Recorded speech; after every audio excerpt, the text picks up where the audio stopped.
Welcome everyone back to Pommy and Oz. Hope we're all doing really well. Make sure you hit that like button and that subscribe to stay up to date with all your Carlton and greater AFL content. We've got a lot of general AFL content coming up this week as well as we wind down to the draft, trade period, and obviously all the individual medals and whatnot. So I can't wait to do that. We'll be starting with the player profiles as well. So make sure you hit that like button, subscribe, turn the notification bell on. Wouldn't want you missing the future talent that's coming through. Your one-stop shop. So let's get into it. Carlton versus Coburg. Bottom of the ladder, Coburg are. And it was a routine 52-point victory. However, it was a bit closer probably than many would have thought. Carlton were dominant from the off. However, Coburg did hit back towards the end. It was notoriously bad conditions as well, it has to be said. And we did see it was a really good game, this, because one thing Coburg are good at, getting it on the outside and taking the game on.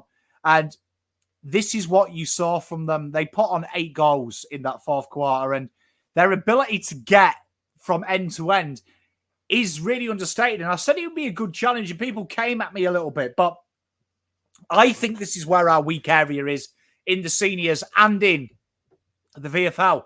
When teams come at us with pace and start to try and open up avenues, particularly that cross-field ball from deep and spreading the zones. And Coburg have got some nice little players out there. And we saw that in the fourth. The Blues maybe switched off. I mean, it still wasn't bad. It was a 5-goal 5 term, right? Do you know what I mean? Versus an 8-goal 1 term. But still, you know, do you know what I mean? You saw some frailties there defensively. But the Blues came out really hard. They looked really good. They looked the better side, it has to be said, and got their deserved victory. Let's look at some individual players then. Jesse Motlop, the 13 kicks, 12 handballs, 1 tackle, 4 marks, 4 clearances, 1 goal, 1 behind, 7 inside 50s, rebound 50s, and playing a very Jack Martin role, it has to be said. And I like this role for him. Coming up deep, few areas in the middle as well, which is really important for his development. This is more the Jesse Motlop I got excited about in juniors. This is his natural position. A lot of people pigeonhole him as a pocket forward. I think there's more to his game, and you can see he gets lost when he starts in that role. So I like this. I think Foggett is locked down that role, and I think Durden's more suited to that pocket forward role. I think if we're going to play that smaller sized half forward, which is what Voss likes to do, it's what Port do, where he comes from, it makes sense. Even Brisbane, when he was there, played a more undersized, and that is the modern game now. We don't really have 2 big, bolsterish boys there now. They play a little bit more of an esteemed wing, almost hybrid role. I like this role for him. I think Jesse's got his role. So a couple more weeks of this, Motters will be in it. I really like what I'm seeing from him. Solid return. Lockie O'Brien, 12 kicks, 11 handballs, 0 tackles, 4 marks, 2 clearances, 1 goal, 5 inside 50s, 3 rebound 50s. Certainly a lot better than last week, 6 out of 10. However, that fourth quarter, his wing, honestly, resembled, you know, resembled Berlin in the final days of the war. It was peppered. And 0 tackles, some chases he gave up. We're going to come on to a guy that's just shown us in a game after a collarbone why he's ahead, but this worries me a little bit because I think it's there for the taking. I think Akers has got that role locked down. I think the other role is probably Hollands to lose. Bin's putting in the pressure, though. We know that Cottrell is probably in this side for his ability to swing half forward and go into the wing. We've tried Fisher there. Didn't work. Cottrell's got it at the moment. Binns is looking for it. Ollie Hollands played a bit of it in the VFL, and he did play it in the juniors. There's a place for O'Brien. It's there. He had so many games last year. It's disappointing, and I'd love to know what's going on with him, to be honest. Ollie Hollands, miles ahead of him, probably stiff on a 6, to be fair. I was being a bit harsh on this because I expect more from him. I wanted to see a goal. I felt like he dished it off, but solid return. 23 touches, 6 tackles, 5 marks, 5 clearances, 1 behind, 2 inside 50s, 2 rebound 50s. Very, very good. Very good. And stiff that I gave him a 6, but I'm mean because I expect better of him. This guy's ceiling's above, miles ahead of O'Brien. Miles, real footballer. Can't wait for him to get fit because he really adds a dimension. Loved him going a little bit more forward of the ball. His defensive intent was good. They stopped going down his wing in the fourth. Real good performance. Really good performance from him. I really enjoyed Jackie Carroll's game. 14 kicks, 18 handballs, 2 tackles, 5 marks, 5 clearances, 5 inside 50s.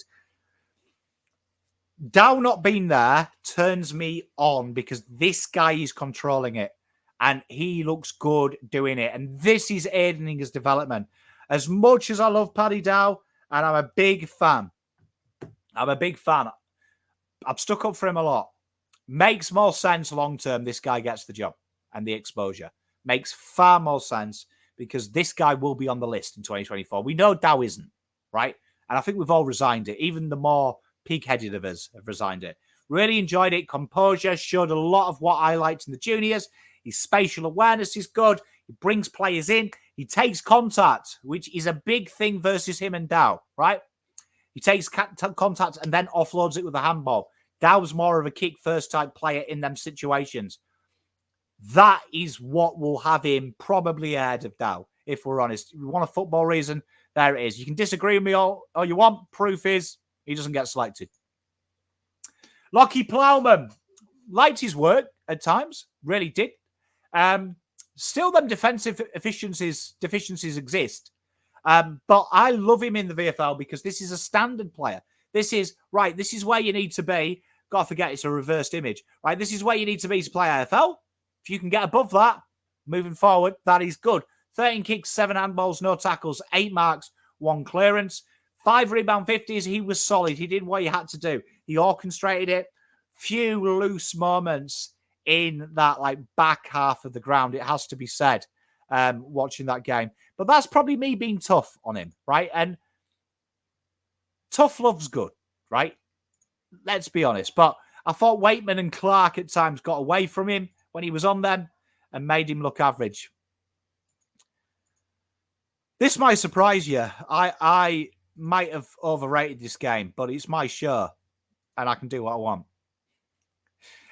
But I really enjoyed Marchbank's game. I really did. 7 marks, 5 of them were intercept, 2 tackles, good on the ground. His kicking was good, got them going. His ability to find bins and Hollands roaming down to him was impeccable. All of them were dangerous kicks as well. Stood up when the game was on the line. Class apart. Class apart. Now, is this going to be a Cunningham situation where once he gets fit, he's in the team? I don't know. There was a late knock to Mitch McGovern, as we know, in the AFL. Is he ready to play seniors? I'm reluctant. But boy, oh boy, there's a chance. There's a chance he's ready, but he looked good. He looked good. Smooth. Harry Lemmy, I really like this kid. Right, I tell you what, 6 out of 10. It's getting better. Liked his pinch hitting in the ruck. Gave me some Jack Silvani vibes in the ruck, to be honest. Right? Because what he does is he stays there and he hits the man. His work rate around the ground was good. We saw him in the back half of the ground when he was rucking this week. I really like that. He's got real good legs on him, to be fair. Nice usage. Gives it out well. Not scared of a tackle as well. Physicality. Once he gets a bit of the body, this kid can play. Beautiful set shot. Took his goal well. Was unlucky with the behind.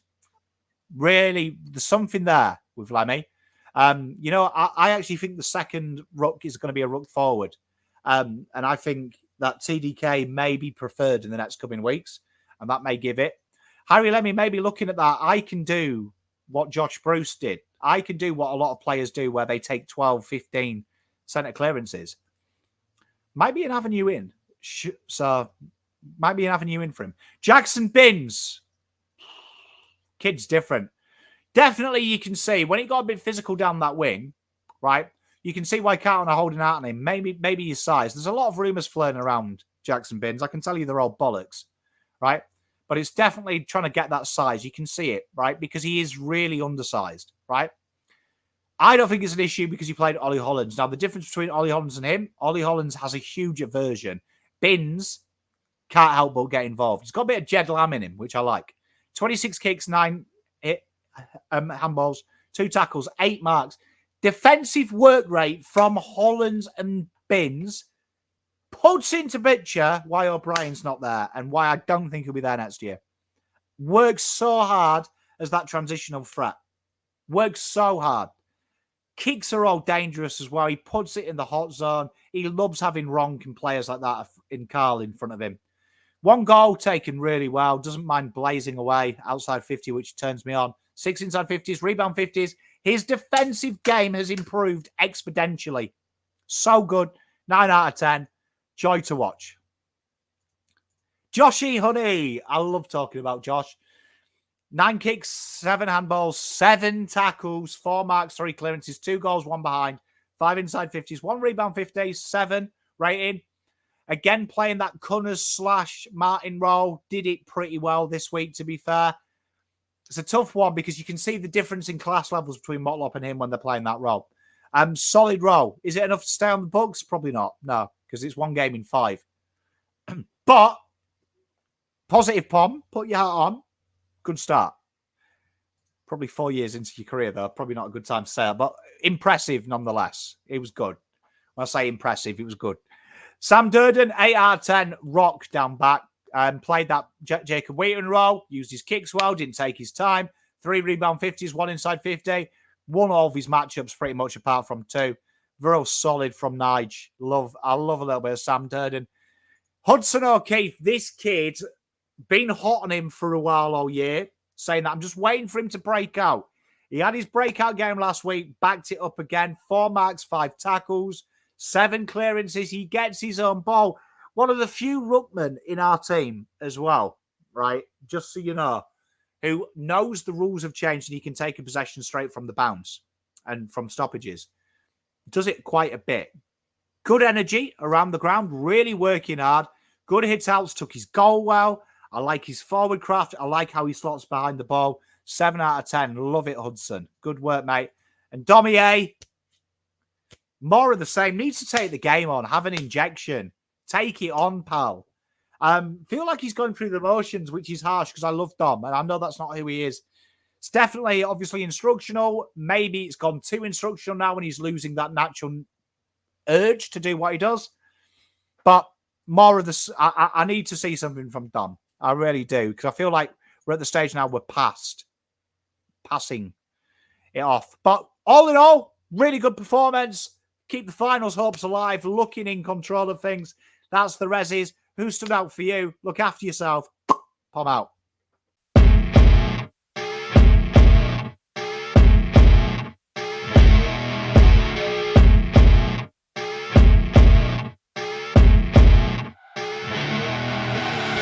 I see her rolling up, Uber black Cadillac, high heel boots and a sexy body full of tats. Baby's bad, oh baby's hella bad.